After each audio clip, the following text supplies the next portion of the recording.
शमीम भाई कौन होते हैं? अरे तो उनका लेटर तो आप नहीं एक्सेप्ट चाहिए, कर सकते हैं शमीम ना। भाई को बोल दो, शमीम भाई बोले दिलशाद भाई लेटर नहीं लिया और बोल दो खत्म। अरे तो उनको रिप्लाई नहीं देने चाहिए, में नहीं, क्या कोई जरूरत है रिप्लाई नहीं, आपको? हमारे पास कोई रिप्लाई नहीं। शमीम भाई को होगा फोन करेगा मेरे को और वो बोल दो अरे तो फोन के लिए तो उन्होंने नहीं, लेटर दिया था ना। कोई रिप्लाई नहीं हमारे पास। शमीम भाई को बोल दो कि मैं दिलशाद भाई एक्सेप्ट नहीं किया, बात खत्म। तो रिप्लाई भी नहीं दे कोई सकते। रिप्लाई नहीं दे। उनको बोलना रिप्लाई लेना, जाओ जिला परिषद में जाए और एजुकेशन डिपार्टमेंट में जाए रिप्लाई लेने के लिए, ठीक है? चलो ठीक। हाँ, और दोबारा नमस्कार आदाब दोस्तों, मुमरा एक्सप्रेस में आपका स्वागत है। दोस्तों आइए चलते हैं हमारी आज की एक खबर पर, जो कि हमारे मुमरा परिसर से ही है। हमें आपको बताने में बेहद अफसोस हो रहा है कि हमारे मुमरा कौसा में जो प्राइवेट स्कूल्स है वहाँ पर किस तरीके से दादागिरी की जा रही है और जबरन बच्चों से फ़ीस वसूल की जा रही है। आइए हम चलते हैं हमारे आज के वीडियो की ओर। उससे पहले हम आपको ये बताएंगे कि सेंट्रल पब्लिक हाई स्कूल जो कि किस्मत कॉलोनी डोंगरे परिसर में स्थित है, वहाँ के दिलशाद सर जो कि स्कूल के मैनेजमेंट अथॉरिटी के हेड है, उन्होंने किस तरीके से एक बच्चे की माँ के साथ में व्यवहार किया है। सिर्फ गलती इतनी थी कि उन्होंने अपने बच्चों की फ़ीस नहीं भर पाए थे, जबकि 3 साल से उनके बच्चे स्कूल में पढ़ रहे हैं और 2 साल की फ़ीस उन्होंने क्लियर भी की है। इतनी रिक्वेस्ट करने के बाद भी दिलशाद सर ने ना ही बच्चों को पेपर अटेंड करने दिया और ना ही उनके घर वालों की एक सुनी। इसमें हमारे पास कुछ उनकी ऑडियो भी है जो कि रिकॉर्डिंग में आई है हमारे पास। स्थानीय युवा समाज सेवक जो कि हाशिम शेख है, उन्होंने वो ऑडियो हमें भेजी और उनकी रिक्वेस्ट पर हम आपको ये वीडियो बता रहे हैं कि किस तरीके से स्कूल वाले अपनी दादागिरी पर उतारू हो गए हैं, जबकि गवर्नमेंट ऑफ इंडिया की तरफ से भी ये रूल नहीं है इस तरीके का कोई कि अगर बच्चे की फ़ीस पेंडिंग हो तो उसे पेपर में बिठाया ना जाए। आइए हम चलते हैं हमारी आज की वीडियो पर और देखते हैं कि क्या घटना घटी है वहाँ पर और किस तरीके से बच्चे की माँ के साथ में व्यवहार किया गया। तुम समझते हो कि वो है क्या? शमीम भाई कौन होते हैं?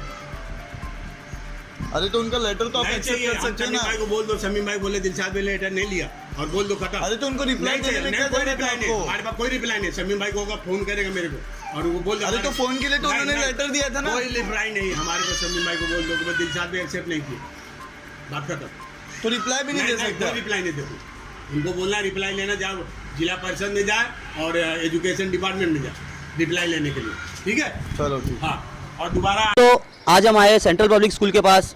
यहाँ पर एक चौंकाने वाला वाकया सामने आया है। आइए हम बात करते हैं हाशिम शेख से जो कि एनसीपी के एक युवा समाज सेवक भी है और एक सक्रिय मेंबर भी है। आइए जानते हैं हाशिम शेख की जुबानी कि आखिर क्या हुआ है ऐसा। हाशिम भाई, जैसे कि आपने हमें शिकायत की है कि स्कूल प्रशासन की ओर से जो बच्चे स्कूल में फ़ीस नहीं भर पा रहे हैं उन्हें पेपर अटेंड नहीं करने दिया जा रहा है, क्या ये आप हमको तफसील में बता सकते हैं क्या वाकया है? देखो अफशान भाई, ऐसा है कि आज से 10 दिन पहले भी ये मैटर हुआ था और मैंने आपको बताया था कि मेरे खुद की एक घर की बच्ची को इन लोग ने आधे पेपर दिए थे, आधे पैसे टीचर ने आके उठा दिया, बोले कि आपके इधर की फ़ीस नहीं भरी है। तो मैं तो बोलता हूँ कि कानून से कोई अधिकार नहीं है कि आप पेपर पे से बच्चे को उठा सकते हो। आप रिजल्ट नहीं देना है, मत दीजिए आप रिजल्ट। आप अगर रिजल्ट फीस भरने के बाद में देते हो तो समझ में आता है। और ऊपर से कोई स्कूल का देखिए रूल नहीं है ऐसा।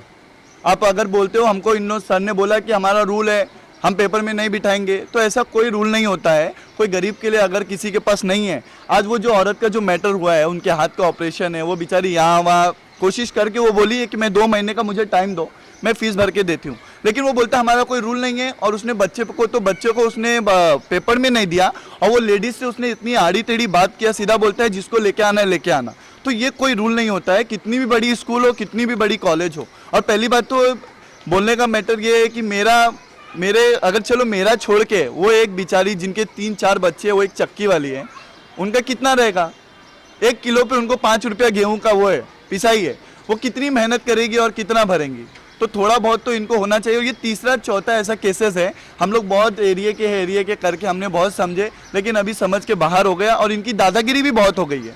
ना इनकी स्कूल में अपने करके अपन कुछ बोले नहीं, ना पानी का कोई अधिकार है इनके पास, ना टॉयलेट बाथरूम का कोई है, ना ग्राउंड है। ग्राउंड तो पता नहीं है, तो बच्चों को टेरिस पे भेजते हैं और अगर बच्चे टेरिस से भी अगर गिर जाएंगे तो उसका जिम्मेदार दिलशाद होएगा?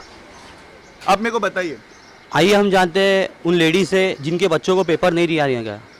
आपा, जैसे कि आपने हमें बताया कि आपके बच्चों को पेपर अटेंड नहीं करने दिया गया, तो आखिर क्या ऐसी वजह थी कि आपकी कितनी महीने की फीस बाकी थी जो उन्होंने ऐसा किया? मैंने कहा ना भाई, मैंने तो पेपर में बिठाने भी किया, 1 महीना हो गया मेरे को, मेरे बच्चे लोग को स्कूल में नहीं लिए।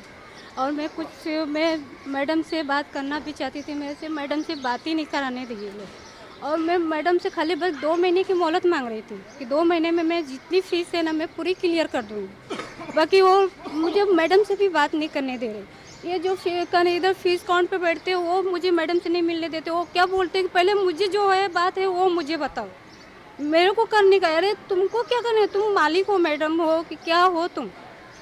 क्या नाम है उनका? वो उनका नाम तो मुझे नहीं पता है, ये सामने इधर ही फीस काउंट पे बैठते हैं, उनका नाम मुझे नहीं पता। बाकी उनकी अधिकारी नहीं है बात करने की। आपके कितने बच्चे पढ़ते हैं स्कूल में? 3 बच्चे। कितने साल से? मेरे 3 साल से पढ़े, तीसरा साल है। तो ये पहला साल हुआ जो आपकी फीस मिस हो गई है? हाँ, पहला साल है कि मेरा फीस मिस हुआ। मैं गए साल का भी फीस मैंने पूरा क्लियर कर दी। आपने हर साल फीस क्लियर कर दी है? मैंने हर साल फीस क्लियर की, गए साल का भी मैंने पूरा, एक पैसा नहीं रह गया उनका। यही साल का जो भी है, मैं थोड़ा इस समय हालात इतनी ख़राब है हम लोग का। पहली बात तो हम लोग इतनी गरीब है, हम लोग इतना कर नहीं सकते। एक बच्चे पे 600 रुपया लेते, ऊपर से ये करने का है, उसका पैसा है, उसका पैसा है, हम लोग कहाँ से ला कर देंगे? और हमारे बच्चे लोग को एग्ज़ाम था, एग्ज़ाम से नहीं बिठाने दिए हम लोग को, हमारे बच्चे लोग को निकाल दिए। दोस्तों, आप जानते हैं कि एजुकेशन मिनिस्ट्री की तरफ से ऐसा कोई रूल नहीं है कि अगर पेरेंट्स ने बच्चों की फ़ीस नहीं भरी है तो उन्हें एग्ज़ाम में बिठाना नहीं दिया जाए। जैसे कि आपा ने हमें बताया कि उनके तीनों बच्चे लगभग 3 साल से ये स्कूल में पढ़ रहे हैं और उन्होंने हर साल की फ़ीस बराबर क्लियर की है। सिर्फ इस साल की उनकी फ़ीस जो है पेंडिंग में रह गई थी, जिसके चलते उन्होंने 2 महीने की मोहलत भी मांगी थी, मगर स्कूल प्रशासन की ओर से उन्हें कोई सक्रिय या कोई ठोस वक्त नहीं दिया गया है कि आप अपनी फ़ीस क्लियर कर सकते हो, या कोई अल्टीमेटम भी नहीं दिया और डायरेक्ट बच्चों को एग्ज़ाम से उठा दिया गया है। आइए हम जानते हैं फिर से एक बार हाशिम भाई से कि आखिर ऐसा क्या है ये स्कूल में कि लोगों को इतनी दिक्कत हो रही है। हाशिम भाई, जैसे कि आपने हमें बताया, और स्कूल में जो टीचर्स है वो भी क्या बीएड डीएड क्वालिफाइड है? मेरे हिसाब से तो मैंने तो अभी तक के इंक्वायरी जहाँ तक कि मेरी चली, कोई टीचर बीएड डीएड नहीं है। 1-2 टीचर जो हैं इनकी तो स्कूल की पढ़ी हुई टीचर है जो 10वीं दी और तुरंत इसके पास ही जॉब पे भी लग गई। तो ऐसी जॉब अगर माशाल्लाह मिलते रहे तो सब टीचर सर ही बन जाएंगे। आपने स्कूल के मैनेजमेंट से कोई बात करने की कोशिश की? मैनेजमेंट से देखिए मैंने बात किया, उन्होंने तो वो लेडी को ऐसा, उन्होंने दिलशाद सर है कि जिनकी स्कूल है, जिनकी दादागिरी है इधर, उन्होंने तो ऐसा वो लेडी को ढकेला, वो मेरे को ऐसा ढकेलते तो मैं छोड़ता नहीं ना। तो इसके लिए मैं उनके पास गया नहीं और उनसे मैंने कोई बात नहीं किया। और जबकि वो लेडी ने एक लेटर लेके आई, उनको लेटर का हर स्कूल को अधिकार है कि एक रिप्लाई देना चाहिए, एक्सेप्ट या नहीं इनको एक्सेप्ट करना है, लेकिन ये फेंकने का अधिकार कोई स्कूल को नहीं है। और मेरी तो जहाँ तक के कोशिश है कि मैं जो एजुकेशन कमिश्नर है वहाँ तक के जाऊँगा, और उनसे मेरी बात हुई भी थी और मैं एक बार और करूँगा कि ऐसी स्कूल अगर चलती है तो मैं आपसे मेहरबानी करता हूँ कि जो गरीबों पे ऐसा जुल्म कर रहा है तो उसको आप जल्द से जल्द बंद कराइए, कि उससे क्या हो कि जो गरीब बच्चे जो परेशान हैं उनको थोड़ा सा कुछ इसका फ़ायदा मिले। मैनेजमेंट ने कुछ राइटिंग में देने के कमिट किया? नहीं, मैनेजमेंट ने सीधा बोला है हम एक्सेप्ट नहीं करेंगे। और बाकायदा उनको मैंने 3 बार, ये मेरे पास रिकॉर्डिंग है, मैंने उनको बोला कि आप एक्सेप्ट का इसका मेरे को एक रिप्लाई दीजिए, मुझे बोलता है मैं रिप्लाई नहीं दूंगा। दोस्तों, देखिए किस तरीके से स्कूल वाले अपनी दादागिरी करने पर उतारू हो गए हैं। और जहाँ तक के बच्चों के भविष्य का सवाल है तो आखिर कहाँ जाएगा हमारे बच्चों का भविष्य अगर इस तरीके से स्कूल वाले अपनी मनमानी करेंगे। जाहिर सी बात है कि अगर उन्होंने पिछले 2 साल की फ़ीस क्लियर की है तो उनको 2 महीने की मोहलत देनी चाहिए थी, मगर स्कूल प्रशासन ने उन्हें 2 महीने की मोहलत ना देते हुए दोनों बच्चों को एग्जामिनेशन हॉल में बैठने नहीं दिया है। हम कोशिश करते हैं और प्रशासन से विनती करते हैं कि ऐसी स्कूल के ऊपर कार्रवाई की जाए और जल्द से जल्द इन बच्चों को इंसाफ मिले। धन्यवाद दोस्तों। धन्यवाद दोस्तों, आज के लिए इतना ही। इंशाल्लाह फिर मुलाकात होगी ऐसी ही बेबाक खबरों के साथ में। जब तक के लिए सुरक्षित रहे, सतर्क रहे। जय महाराष्ट्र, जय हिंद। प्लीज़ हमारे चैनल को लाइक, सब्सक्राइब और कमेंट ज़रूर करें और शेयर करना ना भूलें। और हमसे जुड़े रहने के लिए नीचे बेल आइकन दबाना ना भूलें।